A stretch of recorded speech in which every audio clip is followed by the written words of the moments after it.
Bonjour tout le monde.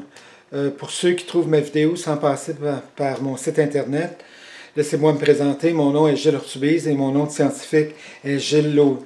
De scientifique multidisciplinaire autodidacte et inventeur est Gilles Lauzon Urtubise. Et je suis propriétaire du site firsthumanmultiintelligence.com. Donc, le titre de cette vidéo est « Une explication possible du rapprochement de Phobos d'environ 1,8 mètres par siècle ». Cette explication possible du rapprochement de Phobos d'environ 1,8 mètres par siècle ou par 100 ans est celle du sens de rotation de la structure interne de Mars qui est responsable de faire tourner Mars en sens prograde, et cela depuis le début de sa formation et jusqu'à la fin de sa vie. Mais dans le cas de Phobos, le sens de rotation de sa structure interne est en sens contraire et donc en sens rétrograde. Et donc, ceci est une rotation vue du dessous, cette rotation est dans le même sens que celle de la Terre, qui tourne sur elle-même en sens prograde. Et alors que celle vue du dessous de Phobos, c'est dans le sens contraire. De sorte que je remets ces deux plans à la verticale pour que vous puissiez facilement voir ce qui peut se passer. Donc vous pouvez voir que les forces de chacun d'eux, ils tournent dans le même sens, du fait que leur structure interne tourne dans le même sens. Et donc, je vais revenir là-dessus, je vais poursuivre. Et la raison pour laquelle Phobos se rapproche de façon infime de Mars, c'est à cause de sa structure interne qui tourne sur elle-même en sens progrès. En sens...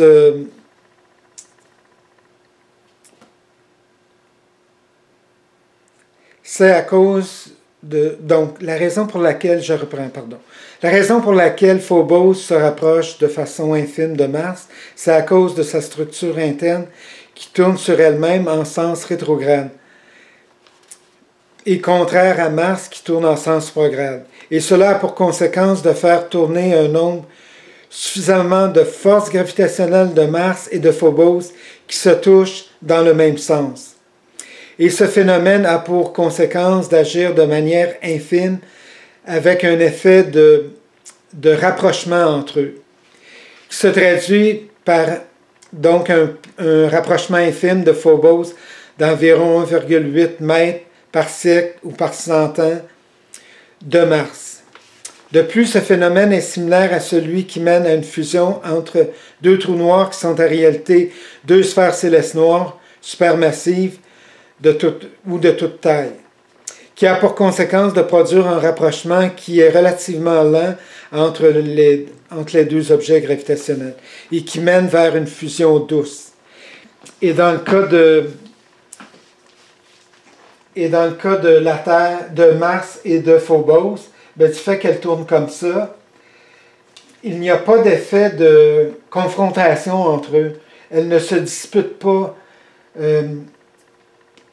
Elles ne sont pas à contresens, les forces. Donc, du fait qu'elles ne sont pas en contresens, elles se replient sur elles-mêmes et produisent un rapprochement entre Mars et Phobos. Et c'est la même chose dans le cas de deux sphères célestes noires de toute taille, supermassives ou plus petites. Elles produisent le même effet. Elles ne se chicanent pas. Du fait qu'elles tournent et qu'elles se touchent dans le même sens, elles ne sont pas en conflit. Donc, et c'est de là l'explication pourquoi la fusion entre deux sphères célestes noires se produit en douceur. Alors que si elles tournent à contresens, ça a pour l'effet contraire de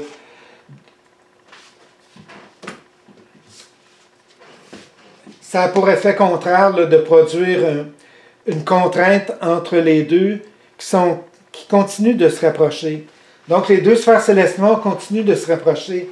Mais le fait qu'elles sont à contresens, ça crée des chocs entre les forces gravitationnelles, un certain nombre des forces gravitationnelles des deux sphères célestes noires, ça crée un choc. Mais elles continuent quand même de s'entrechoquer à cause de d'autres forces qui les attirent l'une contre l'autre. Et ça a pour conséquence de produire un éclatement en surface et ensuite un éclatement en supernova ou en hypernova. Donc c'est là les raisons pour lesquelles, lorsque les forces sont à contresens, ça crée soit un éloignement des deux ou soit un éclatement en surface dans le cas des deux sphères célestes noires de toute taille. Donc voici, c'est suffisant pour cette vidéo et je reviendrai sûrement dans d'autres vidéos avec le même type de cause à effet physique et ou astrophysique. Donc merci et à la prochaine vidéo.